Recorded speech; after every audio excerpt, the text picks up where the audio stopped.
सुबह मध्याह्न बच्चों, मैं अशोक कुमार देहरी आपका हिंदी विषयाचार्य आज की कड़ी में आप सबका स्वागत करता हूं। आज हम कक्षा 11वीं विषय हिंदी आरोह भाग 1 के अंतर्गत गद्य की कड़ी में देखेंगे मियां नसीरुद्दीन। इसके अंतर्गत आगे की कड़ी पर चर्चा करेंगे। तो आइए पढ़ते हैं।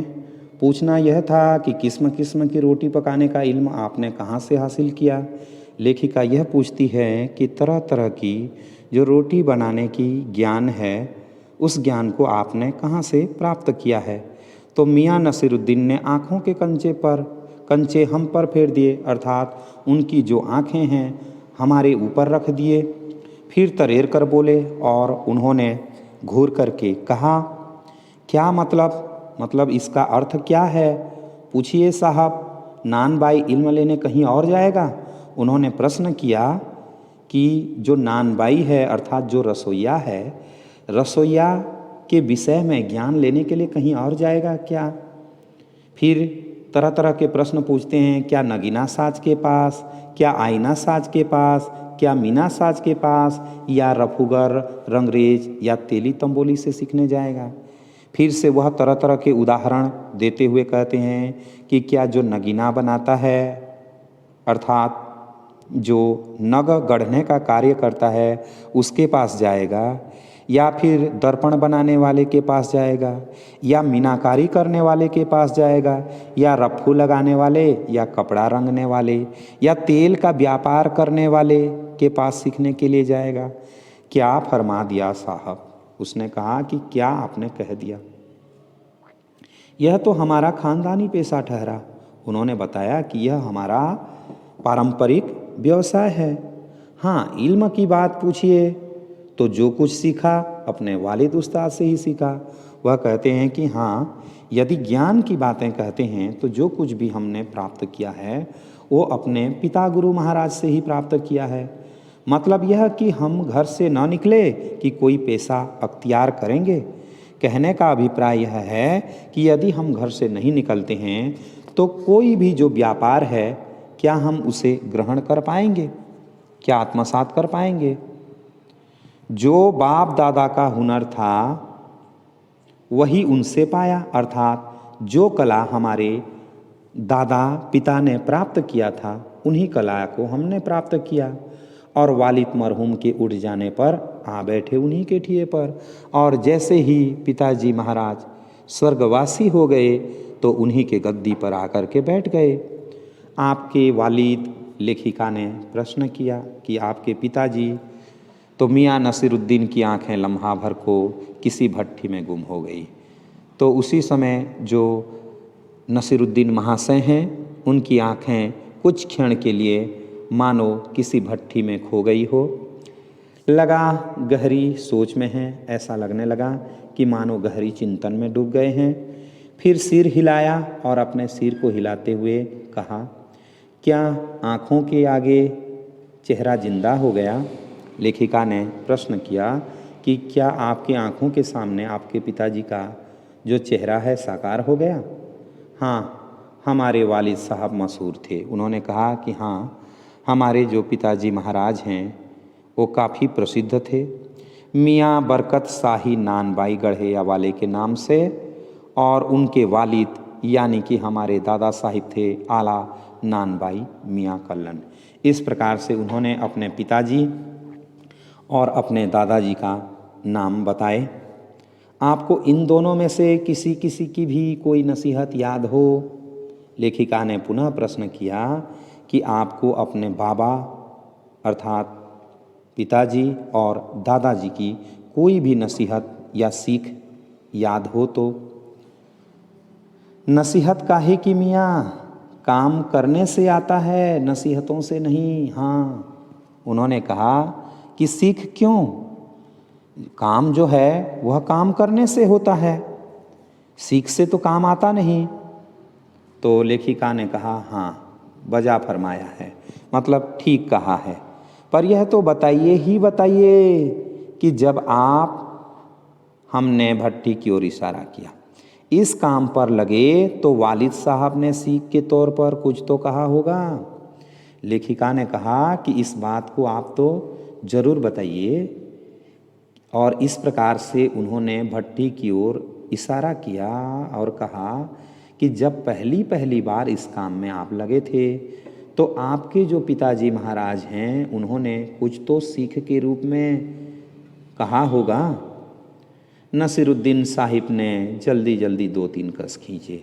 ऐसा कहने पर पहले तो उन्होंने बीड़ी की 2-3 कस लिया, फिर गला साफ किया अर्थात गले को खखारते हुए, और बड़े अंदाज से बोले, अगर आपको कुछ कहलवाना ही है तो बताए दिए देते हैं। यदि आप चाहते हैं कि हम कुछ कहें तो ठीक है, हम कह देते हैं। आप जानो, जब बच्चा उस्ताद के यहाँ पढ़ने बैठता है तो उस्ताद कहता है। आप तो जानते हैं कि जब पहली बार बच्चा पढ़ने के लिए बैठता है तो जो गुरु है वह तो कुछ ही कहता है ना। फिर कहने लगे, कह अलीफ, बच्चा कहता है अलीफ।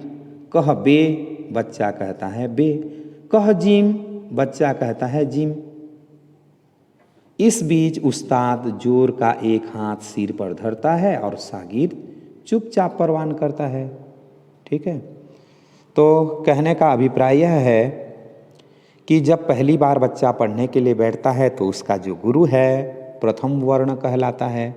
जैसे उर्दू में पहला वर्ण होता है अलीफ, पहला वर्ण होता है अलीफ, फिर आता है बे, फिर आता है जिम। तो इस प्रकार से एक वर्ण के बाद दूसरा वर्ण, दूसरा वर्ण के बाद तीसरा वर्ण और तीसरा वर्ण के बाद चौथा वर्ण सीखते जाता है। मतलब प्रत्येक वर्णों को क्रमानुसार सीखता जाता है और जो उसका गुरु है उसके सिर पर हाथ फेरता है और जो शिष्य है वह उन्नति की ओर आगे बढ़ता है। समझे साहिब?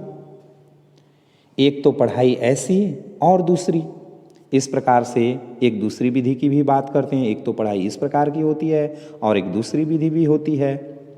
बात बीच में छोड़ सामने से गुजरते मीर साहिब को आवाज़ दे डाली और ऐसा कह कर के बीच में ही बात को काट दिया और जो मीर साहब जा रहे थे उन्हें पुकारने लगे, कहो भाई मीर साहिब, सुबह न आना हुआ, पर क्यों? बताइए कि आप सुबह आने वाले थे, सुबह तो आए नहीं, ऐसी क्या कारण आ पड़ी? मीर साहब ने सिर हिलाया, मियाँ अभी लौट के आते हैं तो बताएंगे। मीर साहब ने तो पहले सिर हिला करके उत्तर दे दिया और फिर कहा कि आ रहे हैं, फिर बताएंगे।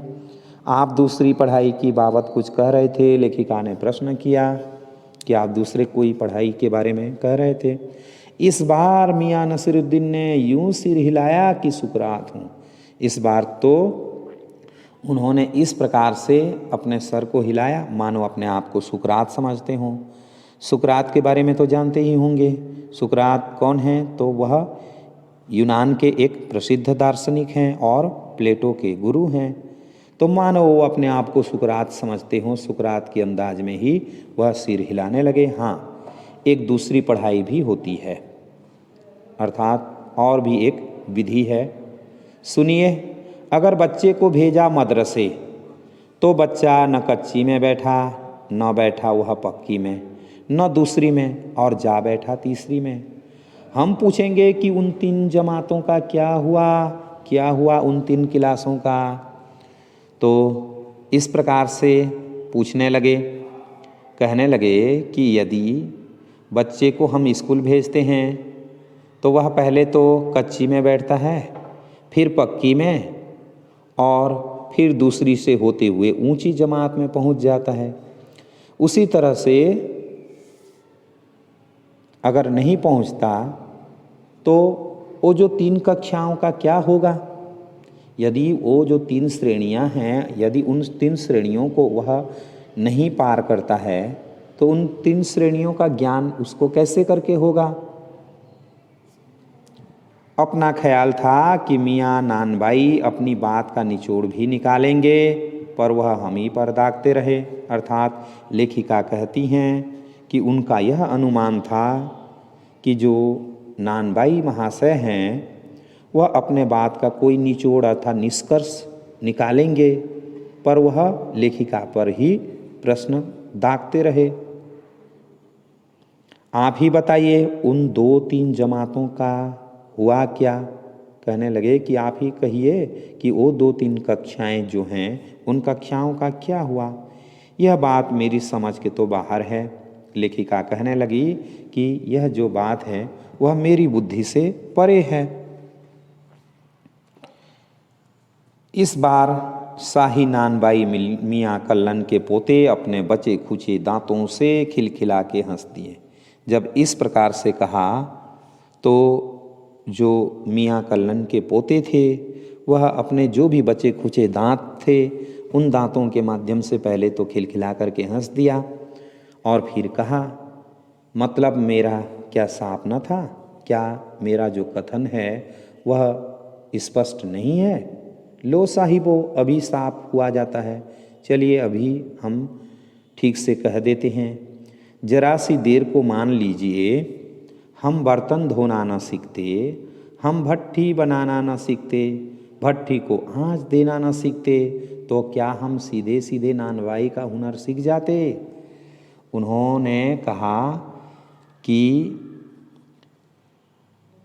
हम जो हैं जब छोटे थे तो सबसे पहले जो पहला कार्य है उसको सीखा होगा, अर्थात हमने भी छोटे छोटे काम सीखे हैं। पहले बर्तन धोना, फिर भट्ठी बनाना और भट्टी को आँच देना आदि करके तरह तरह से हुनर पाया है। ऐसा नहीं करते तो हम भी सीख नहीं पाते, सीधे तो नानबाई नहीं बन गए होंगे। मियाँ नसीरुद्दीन हमारी ओर कुछ ऐसे देखा किए कि उन्हें हमसे जवाब पाना हो। फिर बड़े ही मज़े अंदाज में कहा।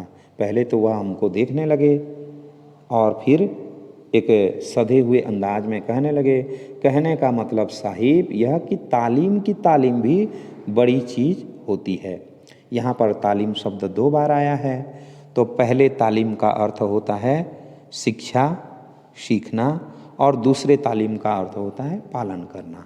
उन्होंने कहा कि यदि कोई आदमी सीख देता है तो उस सीख को पालन करना भी बहुत बड़ी बात होती है। सिर हिलाया, है साहिब, माना। और लेखिका कहने लगे कि हाँ माना। तो आज के लिए इतना ही। आशा करता हूँ आपको आज का वीडियो पूरी तरह से समझ में आ गया होगा। यदि आपको आज का वीडियो अच्छा लगा हो तो प्लीज़ इसे लाइक, शेयर और सब्सक्राइब करना न भूलें।